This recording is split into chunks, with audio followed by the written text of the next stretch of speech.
सेवा बहुत कठिन वस्तु है। सेवा भगवान की जिसने पधराली, प्रियाजू की पधराली सेवा कर रहा है, आप समझो श्री जी के निकुंज में हो, संशय मत करना, सीधे आपको श्री जी अपनी सेवा में लेंगे यदि सेवा विराजमान। देखो साधना का फल होता है, सेवा का फल नहीं होता। सेवा का सीधा फल होता है स्वामी के समीप नित्य सेवा में पहुंच जाना। आज तक हमें कहीं ऐसा प्रमाण नहीं मिला कि श्री जी की सेवा करने वाले की गति में अंतर हुआ हो। कहीं भी ऐसा, साधना से भ्रष्ट होते तो देखा गया, लेकिन श्री जी की परिचर्या करने वाला श्री जी को प्राप्त नहीं हुआ, ऐसा हमें अभी तक प्रमाण नहीं मिला। ये श्री राधा मोहन जी के आराध्य देव थे, आस्करन जी के, और ये सेवा में मगन रहते। देखो जब आप ठाकुर सेवा, जैसे आपको कि अब हम सेवा में रहेंगे तो हमारा काम कौन करेगा, तो पूरी सृष्टि तुम्हारे काम से चल रही है, तुम्हारे चलाए चल रही। अरे कुछ समय, घड़ी दो घड़ी तुम ऐसी निकालो जिससे एकांत चित्त से आनंद पूर्वक अपने लाडले ठाकुर को दुलार कर सको। उनको श्रृंगार करो, भोग लगाओ, आरती करो, चार परिक्रमा करो, साष्टांग दंडवत करो। जीवन का परम लाभ है ये।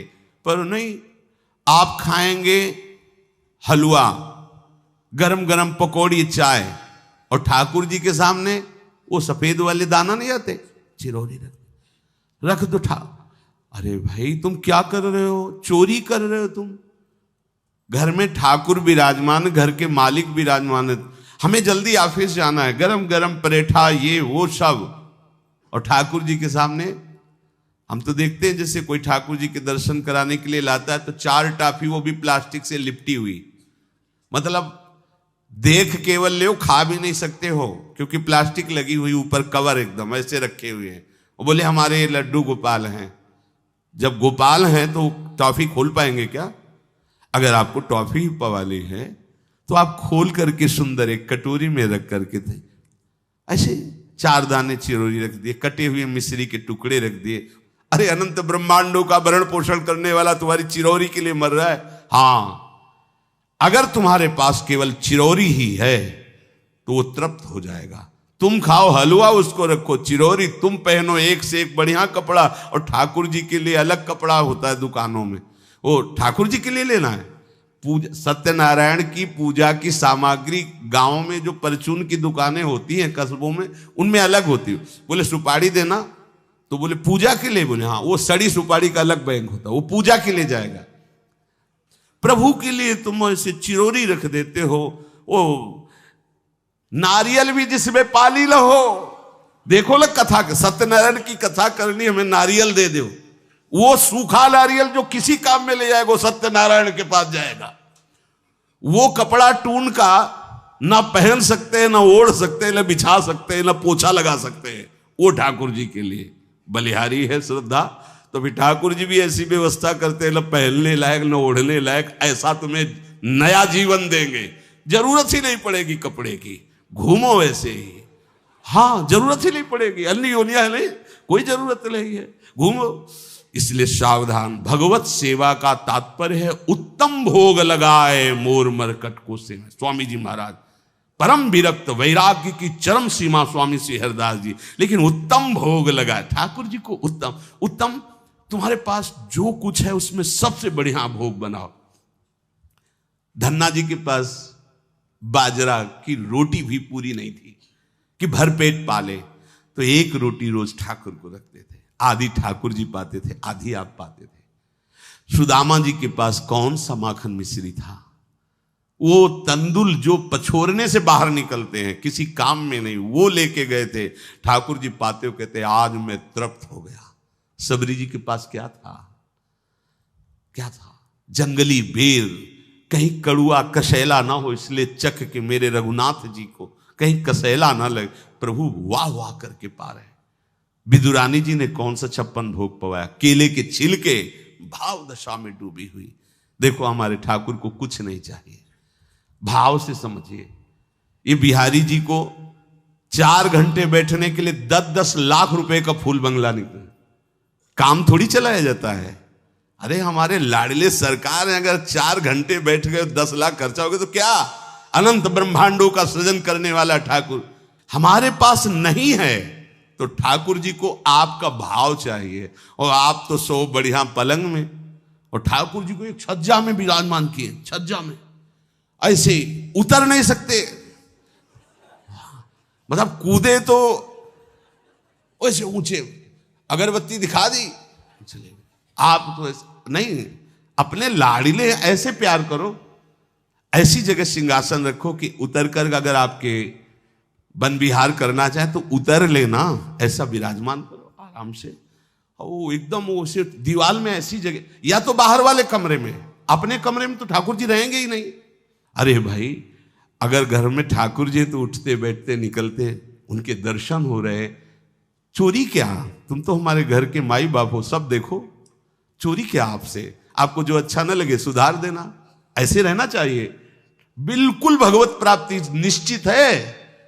ये सेवा पद्धति है, बड़े भाव से आप इसको स्वीकार कीजिए। हमारे लाडले बड़े कृपालु हैं। अरे जहर पिला रही है छाती में लगा के तो परम पद दे रहे हो, तुम दूध पिलाओगे तो तुम्हें परम पद नहीं मिलेगा।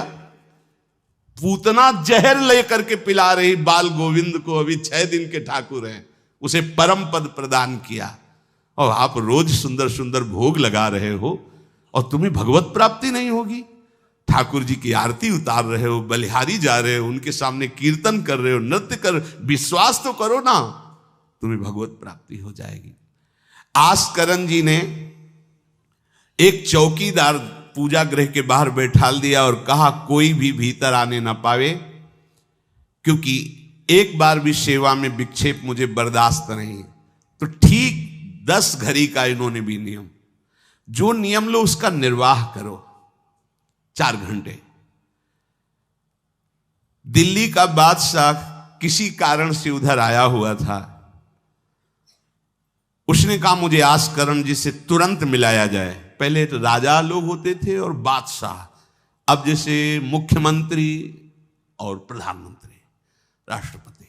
तो जो मुख्यमंत्री हैं ये राजा हैं प्रदेश के, और वो संपूर्ण राज्यों का बादशाह उसे कहा जाता था।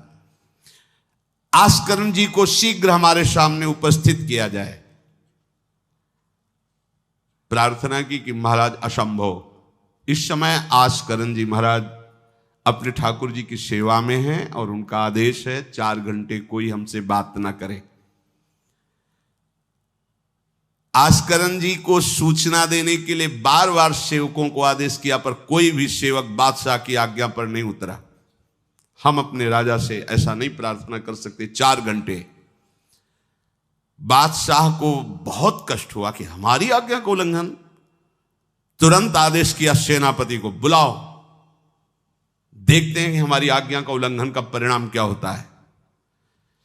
सेनापति तुरंत उपस्थित हुआ। इस नगर के सबको दंड दिया जाए और बंदी बनाकर आस्करण को हमारे सामने लाया जाए, क्योंकि बादशाह है। अब अहम तो विराजमान है ही है, कोई परमहंस थोड़ी है कि अहंकार लीन हो गया है। बताया गया कि ठाकुर सेवा में, भगवत आराधना में 4 घंटे उनके पास कोई सूचना नहीं पहुंचाएगा। बादशाह की आज्ञा का उल्लंघन करने के कारण सब सैनिक जितने थे दब रहे थे। महाराज की तो आज्ञा है कि सूचना न दो, पर यहां तो सब गड़बड़ हो रहा है। बादशाह ही नाराज हो गया। बड़ी घबराहट पूरे नगर में फैल गई और पूरे सैनिकों में फैल गई। ये नरवरगढ़ ग्वालियर से दक्षिण में है। आस्करण जी ना शिकार खेलते थे, ना किसी को दंड देते थे, बस केवल भगवत सेवा, नाम जप, नाम कीर्तन, पूरे नगर को सब सुविधा, सबके घर में ठाकुर सेवा, सबके यहां नाम कीर्तन सुनाई देना चाहिए। जिसको जो जरूरत हो राज दरबार से ले जाए। किसी को लग सकता है अगर ऐसे बढ़ता रहेगा तो राज खजाना खत्म हो जाएगा। नहीं, अज्ञान से तुम सोचते हो। एक बार पूज्य पादुड़िया बाबा के यहाँ 500 लोगों का भोजन बना। अब वहां उत्सव में 5000 से भी अधिक लोग आ गए, तो जो सेवक जन थे, भंडारी थे, भाग के आए, बाबा अब तो बहुत ही हानि हो जाएगी, क्योंकि सब लोग आ गए, 5000 के लगभग लोग हैं और 500 का ही भोजन बना है। बाबा जी ने कहा घबराने की जरूरत नहीं, गए अपना ऊपर का चला ऐसे डाल दिया जो रसोई बनी हुई थी, बोले इसे खोलना नहीं, बस बांटते जाओ। सब पा चुके, जितना बना था ना वो भगवत प्रताप। हरिराम व्यास जी की बेटी का ब्याह, रात्रि में बारातियों के स्वागत के लिए एक से एक सुंदर पकवान बने हुए थे, क्योंकि जिनके चेला मधुकर शाह राजा थे उनके पास कमी क्या, सब सुविधाएं। हरिराम व्यास जी ने सोचा ये संसारी आदमी इतने सुंदर सुंदर पकवान पाएंगे, ये तो ठीक नहीं है। वृंदावन के संत जन लेंगे तो अपने ठाकुर का भोग लगाएंगे, पाएंगे, कीर्तन करेंगे। कोतवाल को बुलाया वृंदावन के और कहा सब वैष्णव जनों को कह दो कि तुरंत आ जाओ, रमनिया ले जाओ। देखो कैसी भावना है, बेटी का ब्याह है। बोले संसारी आदमी बाराती क्यों पाएंगे, अब आप हो तो कह दे अरे इज्जत चली जाएगी, बाबा जी को खवाने से क्या इज्जत है, बारातियों को खवाएंगे तो इज्जत बनेगी। ये किसकी, देहाभिमानियों की। और अपनी इज्जत क्या है, श्यामा श्याम। अगर रसिकों को पवाएंगे तो हमारी इज्जत बन जाएगी, श्यामा श्याम प्रसन्न हो जाएंगे। तो श्यामा श्याम प्रसन्न हो जाएंगे, बाराती भूखे रहेंगे, ऐसा कैसे हो सकता है, ऐसा हो ही नहीं सकता है। हरिराम व्यास जी के, अब उनके लिए तो कोई रोक नहीं, उन्हीं की बेटी का तो ब्याह है। जो भंडारे में सब जमा थे, लड्डू गुलाब जामुन ये वो सब भर भर के अमनिया, ले जाओ ले जाओ। अब ब्रजवासी संत जन सबको बांट दिया, पर जितना भंडारा था उतना ही बना रहा। कर तुम अकर तुम अन्यथा कर तुम सर्व समर्था सा ईश्वरा।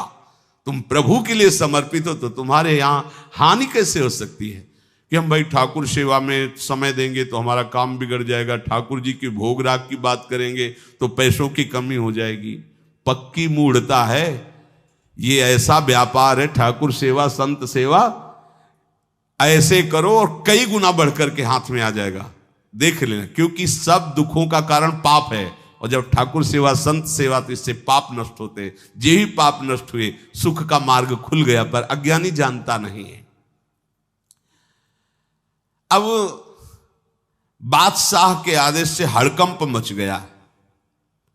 कही कह पठाई कहो कीजिए लड़ाई, सुनी रुचि उपजाई चली पृथ्वी पति आयो है। पर्यो सोच भारी तब बातियों विचारी कही, आप एक जावो गयो अचरज पाई है। सेवा करी सिद्धि साष्टांग होई के भूमि परे, देखी बड़ी बेर पांव खड्ग लगायो है। कट गई एड़िए पे टेढ़ी हूं न भौं करी, करी नित नेम रीति धीरज दिखाई है। बादशाह ने कहा आखिरी हुक्म है, आस्करण को हाजिर किया जाने, संपूर्ण सेना से विध्वंस मचा देंगे, नरवर गण को पूरा नष्ट कर देंगे। जो प्रधान सेना नायक था वो हाथ जोड़ करके बादशाह से बोला कि आप समझो हम आपके सेवक हैं, आपसे लड़ कैसे सकते हैं, आप बादशाह हो, पर मेरी प्रार्थना है आप अकेले जाकर के देख लीजिए, आस्करण जी सेवा में है, अकेले जाकर बात कर। हम सूचना नहीं दे सकते पर आपको रोक नहीं सकते, आप जाकर के बात कर लीजिए। बादशाह को लगा कि बात तो सही कि हमारे ही अनुकूल है, ये कोई वैरी तो है नहीं, चलो कोई अंगरक्षक नहीं। और स्वयं अंदर जाकर के देखा तो सारी सेवा हो चुकी थी, ठाकुर जी की साष्टांग दंडवत कर रहे थे। सत्संग में भी कहा है कि आप लोगों का जैसे शरीर स्वस्थ है तो साष्टांग दंडवत का नियम लेना चाहिए अपनी ठाकुर सेवा करके। 5, 7, 11, 21, 51, 108 अपने ठाकुर जी 4 परिक्रमा की, कहीं से भी 108 दंडवत। एकोपि कृष्ण कृतः प्रणामो दशाश्वमेधा व्रतेन तुल्यः, दशाश्वमेधी पुनरेपि जन्म कृष्ण प्रणामी न पुनर्भवाय। ये भीष्म जी बोल रहे हैं, एक बार हमारे श्री कृष्ण को कोई साष्टांग दंडवत कर दे, 10 अश्वमेध यज्ञ का फल और घृत स्नान का उसे प्राप्त होता है। पर 10 ये अश्वमेध यज्ञ करने वाला पुनर्जन्म को प्राप्त होता है, पर एक बार श्री कृष्ण को साष्टांग प्रणाम करने वाला पुनर्जन्म को प्राप्त। दशाश्वमेधी पुनरेपि जन्म कृष्ण प्रणामी न पुनर्भवाए। अपने पास तो भगवत प्राप्ति के लिए बहुत से अस्त्र हैं, केवल नियम पूर्वक प्रयोग करो, माया का प्रवाह बंद हो जाएगा। ठाकुर सेवा के बाद करना चाहिए साष्टांग दंडवत। हमने महापुरुषों को देखा है, गुरुजनों को देखा है। अब शरीर उस लायक नहीं तो भाव से कर लीजिए। अगर शरीर स्वस्थ है और आप करने लायक हैं तो जरूर, जैसे माताएं बहनें सखियां हैं तो पंचांग, एक पंचांग दंडवत की, खड़े हो गए, हाथ जोड़ा, मंत्र अंदर स्मरण किया, फिर पंचांग 5, 7, 11, 21, 51 ऐसा करना चाहिए। आस्करण जी भगवत सेवा करके साष्टांग दंडवत कर रहे थे नियम पूर्वक। अब ये तो पता चल गया कि कोई आया है, पर ना नजर दी, ना बात की, ना रुके, उठे साष्टांग दंडवत, फिर उठे, फिर साष्टांग दंडवत। बादशाह खड़ा देखता रहा, ये तो ना हमारी तरफ देख रहे हैं ना बोल रहे हैं। बहुत देर हो गई, चुपचाप। पद का अभिमान होता है। अब वो बादशाह ठहरा, खींची तलवार, म्यान से निकाली और जब ये साष्टांग हुए तो मारा ऐसे, तो एड़ी उड़ गई, कट गई एड़ी आस्करण जी की। लेकिन आस्करण जी ने ना दंडवत रोकी, ना मुड़ करके देखा, खून की धार बह रही। निष्ठा देखिए, ये है अनन्य भक्ति की निष्ठा। नहीं कहा कि अब रुक गए, कुछ नहीं, वैसे ही खड़े हुए, फिर साष्टांग दंडवत, फिर खड़े, खून से लथपथ हो रहे। कोई कष्ट का अनुभव नहीं दिखा रहे कि आओ कहे या पीछे मुड़ करके देखे। अब तो धैर्य छूट गया बादशाह की, ये मेरे से तो अपराध बन गया, ये कोई नाटक नहीं कर रहे, ये तो सच्ची में महान भागवत है। क्योंकि जो पद का अभिमानी जन होता है वो ये नहीं जानता है कि भक्ति क्या होती है, भक्ति का स्वरूप क्या होता है, भक्तों की निष्ठा क्या होती है। उनको तो लगता है कि मैं अमुक पदाधिकारी हूं, मैं इतना, तो ये बाबा जी लोग भीख मांगने वाले, इनके आगे क्या जमीन में बैठे, हमारे लिए कुर्सी की व्यवस्था नहीं होगी क्या? हमारे को इस पद का अभिमान जो मिला है उसका सम्मान होना चाहिए। तो वो जिस पद में है, इस सृष्टि में कोई वो पद नहीं है, वो हरिदास पद में है, हरि पार्षद। तुम तो मायाकृत सृष्टि के किसी पद पे होगे, वो मायापति के निजी पार्षद हैं। तुम्हें दिखाई देता है भिखारी है, तुम्हें दिखाई देता है भिक्षुक है, नहीं नहीं, वो इतने बड़े बादशाह के ऐसा बादशाह पैदा ही नहीं हुआ है? चाह मिटी चिंता मिटी मनुआ बेपरवाह, और जिनको कछु न चाहिए वो साहन के साह। नरपति सुरपति लोकपति जिनके भावे घास, जिनके भावे घास, रहे परमानंद में तज सबही की आस। गर्दन उतार दोगे, अगर हरि का विधान होगा तो शरीर ही नष्ट होगा, नहीं तो हमें छू भी नहीं सकते, हमारे स्वरूप को नहीं छू सकते। भक्त अपनी निष्ठा पे होता है। एक बार भी आस्करण जी ने मुड़ करके नहीं देखा बादशाह की तरफ। अब तो धैर्य छूट गया बादशाह की, गलती हो गई हमसे। ऐसा ही होता है। नवलदास जी को वृंदावन से हरिवंश महाप्रभु के शिष्य थे, तो बादशाह तुर्की था, उसके मन में वैश्यकुल के प्रति बड़ी ईर्ष्या पैदा हुई थी। तो उसने कहा भारत में वैश्यकुल नहीं रह जाना चाहिए, नष्ट कर दो। आतंक स्वरूप उनका काटना मारना, लाखों वैश्यों का कत्ल कर दिया। पता चला कि दूसर वैश्य एक वृंदावन में भी है। आए, उनको बंदी बना लिया, सामने पेश किया, कहा सर झुकाओ। कहा तो झुक चुका है एक जगह, राधा वल्लभ लाल के चरणों में। अनंत कोटि ब्रह्मांडों के बादशाह के सामने सर झुक गया है। अब तू तो एक भूमंडल का जबरदस्ती बादशाह बना बैठा है। बोले जंजीरों में बांध दो इसको, रोज कोड़े लगाओ, भोजन मत दो, फिर इसको हम दंड निश्चित करेंगे, देखते हैं, बहुत अपने अभिमान में है। बांध दिया। सुबह कोड़े लगाने गए तो जंजीरें पड़ी थी और कुछ नहीं था। फिर खोजा तो वृंदावन में राधा वल्लभ जी के दर्शन के, फिर बांध के ले गए। अरे बोले तेरी जंजीरें क्या मुझे रोक सकती है? जब माया की जंजीरें नहीं रोक पाई तो तेरी जंजीरें क्या रोकी? तू लाख बार बंधवा, मुझे नहीं रोक सकता। आखिरकार चरणों में झुका, उनका बंद करवा ये नरसंहार, तेरे इस नरसंहार से कुछ नहीं होने वाला, तू शांति से रह, ये ऐसे उपद्रव करना बंद कर। तो ये जो पदाभिमानी जन हैं, एक अभिमान में न जाने कैसे कैसे बड़े अपराध हो जाते हैं, भक्तों को नहीं जानते हैं। उठी चिक डारी तब पाछे सो निहारी, कियो मुजरा विचारी बादशाह तिरिझे हैं। हित की सचाई यह ने कुना कचाई होत, चर्चा चलाई भाव सुन सुन भींजे हैं।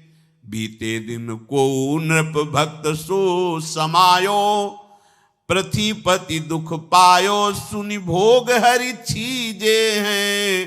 करे विप्र सेवा तिने गांव लिख न्यारे दिए, वाके प्राण न्यार लाड़ करो कही धीजे हैं। पूरी दंडवत की, ठाकुर जी को प्रार्थना की, चिक डाल दी जो मध्याह्न विश्राम की, फिर पीछे मुड़े, तब तक खून बह रहा है। पीछे मुड़कर देखा, बादशाह जोहार की, बिल्कुल गुस्सा नहीं।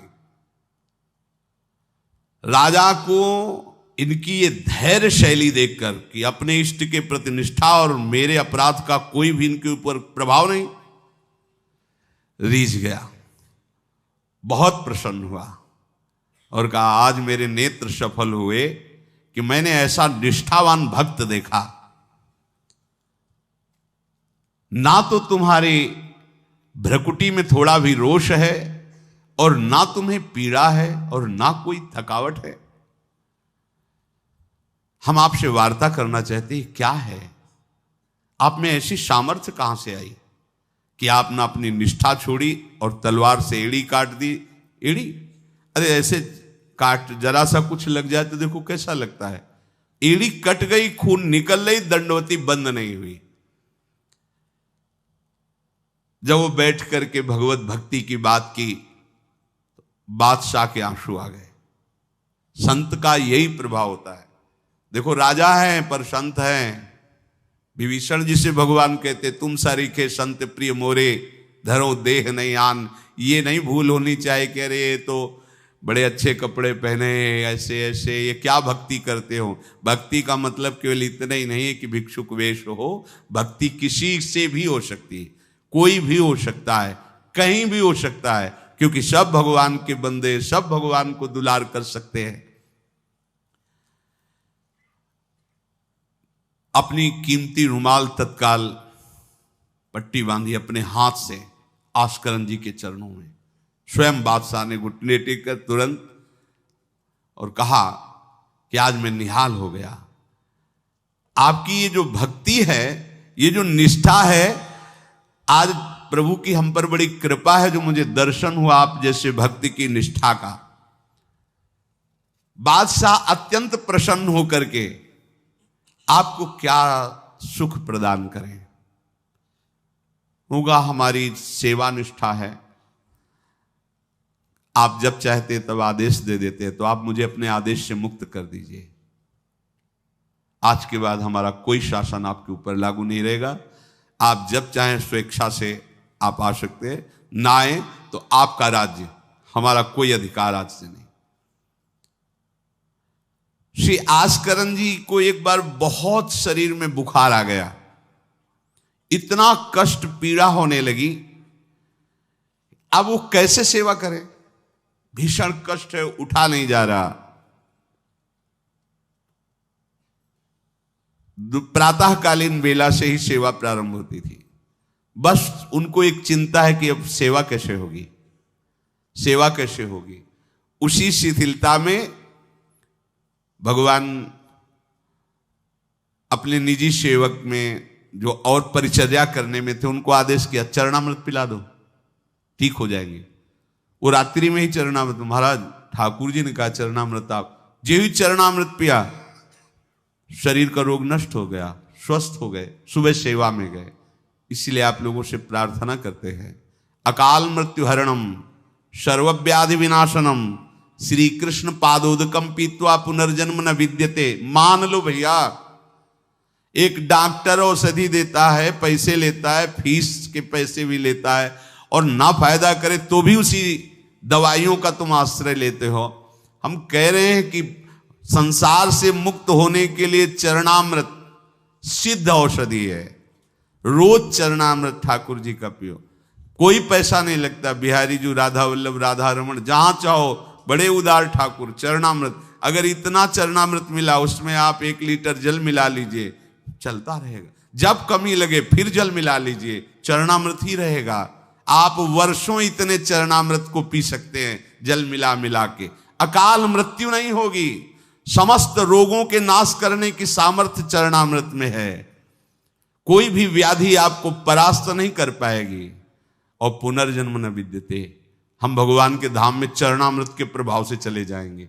अब इस पर श्रद्धा कितनी है देखो, आप 10 बार वर्णन किया होगा। नियम से चरणामृत पियो, अपने ठाकुर जी का, श्री जी का चरणामृत पात्र में रख लो, 2 बार 3 बार दिन में पियो। चरणामृत आपको अकाल मृत्यु हरणम सर्व व्याधि विनाशनम श्री कृष्ण पादोदकम पीत्वा पुनर्जन्म न विद्यते। एक बार किसी विपक्ष राजा ने आक्रमण कर दिया आस्करन जी के ऊपर। आस्करन जी के जब बात पता चली कि वो आक्रमण, तो उन्होंने कहा प्रभु हमसे मार काट नहीं होगा, सब में आप विराजमान हो, अब हमसे नहीं हो, या तो राजपद हटाओ, मुझे कहीं एकांत ले चलो, मैं आपके लिए रोऊं तड़पूं। अब ये सब नहीं होगा कि अब हम फिर तलवार उठाएं, मार काट शुरू करें। पर अंदर से आया कि तुम राजा हो तो प्रजा की रक्षा करना तुम्हारा कर्तव्य है।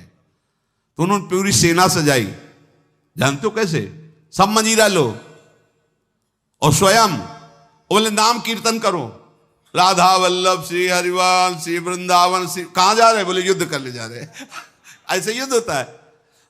प्रभु से कहा हमसे मारकाट होने वाले नहीं, जब हमारा कर्तव्य ही तो हम ये कर्तव्य कर रहे हैं। राधा वल्लभ श्री हरिवंश, राधा नाम कीर्तन। तुरंत आकाश में मेघ छा गए और इतने बड़े बड़े ओले शत्रु पक्ष में और हल्की फुहारें इधर के पक्ष में। जहां नाम कीर्तन, हवा चल रही, हल्की हल्की नन्ही नन्ही फुइयां बरस रही और कीर्तन में हाल, और उधर इतने इतने बड़े ओले, सब भाग गए। अस्त्र शस्त्र की आवश्यकता नहीं हुई। शत्रु पक्ष जब भागा और उधर का राजा के चरणों में गिरा कि मुझे माफी दे दो, मुझे पता नहीं था आप इस कोटि के महाभागवत है। यह है अनन्य भक्ति। यदि हम अपने प्रभु की सेवा, प्रभु का नाम जब, प्रभु के गुणों का गायन करते हैं, तो किसी की भी ताकत नहीं कि हमें परास्त कर सके। और आप भूल जाइए ये बात कि आपके ही किए सब कुछ होता है। आप देहाभिमान में भटक रहे, आपके किए ले। हम कह रहे मान लो, मान लो, केवल प्रभु की करुणा एक दृष्टि से अनंत ब्रह्मांड का सृजन हो गया। एक दृष्टि से अनंत ब्रह्मांडों का सृजन। भैया तुम्हारा परिवार क्यों दुखी रहेगा? तुम्हें क्यों भूखा रखेंगे प्रभु? पशु पक्षियों को देते हैं, हर जीव जंतु को देते हैं। तुम तो भगवान के भक्त हो, तुम्हारे को कैसे वो नहीं देंगे?